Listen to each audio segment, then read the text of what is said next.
Today's win, but we also took a big loss. Here is the loss we took.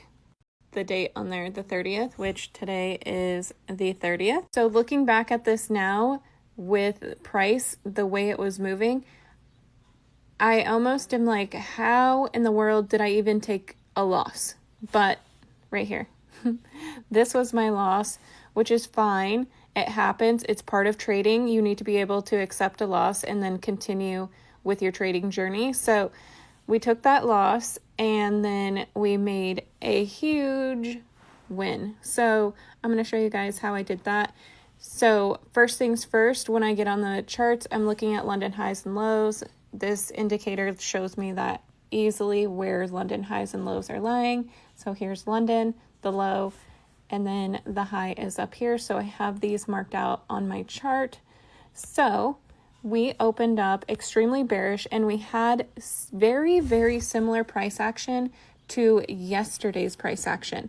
So when we opened, I'll show you this red candle right here is our opening candle. This was at 6:30. If you look down here at the bottom, you will see that 6:30.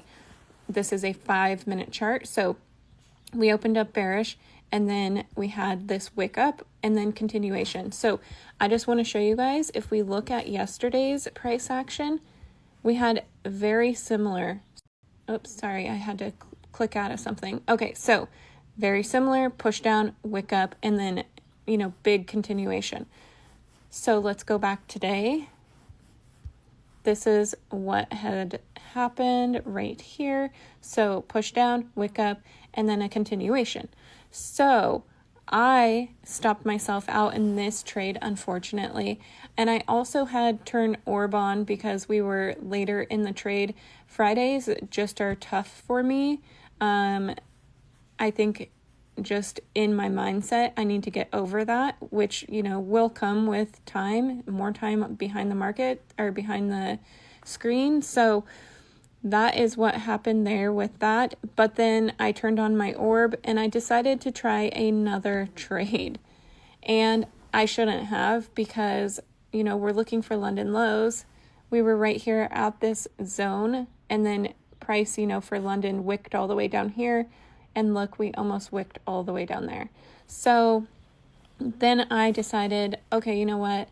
We took that loss. It's on a different account.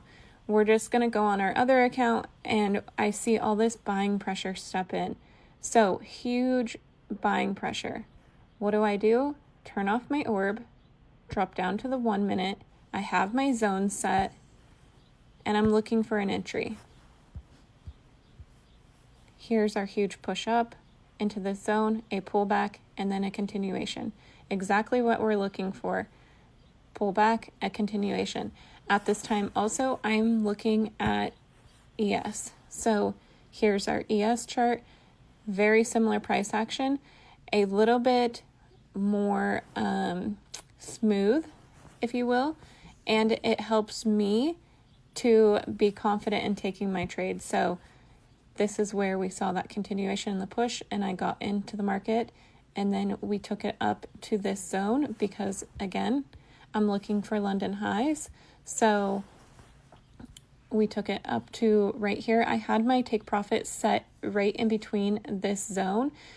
And we haven't hit London highs yet. That's what I was looking for. So we got to half of this for take profit. And I told myself if we had a continuation, then I would potentially get back in. But then I said, you know what? Doing $4,600 on the day is perfectly fine. So again, here is that. Oh my goodness. Why am I so zoomed in? $4,600 on the day. So, and I had my zones marked up over here. $4,600 marked, or not $4,600 marked. I had my zones marked. This is that same zone where I had my TP set right in the middle of that. This is our other zones where I originally had got into the market, or I got in down here, because down here is the next zone. This is a 1 minute chart also. So it's nice where you guys are trading to mark up the same zones so you can tell where you're at in the market. So that is our trade recap for Friday. I'm loading everything into the course right now after I make this video, and it should be ready for you guys to get into Monday.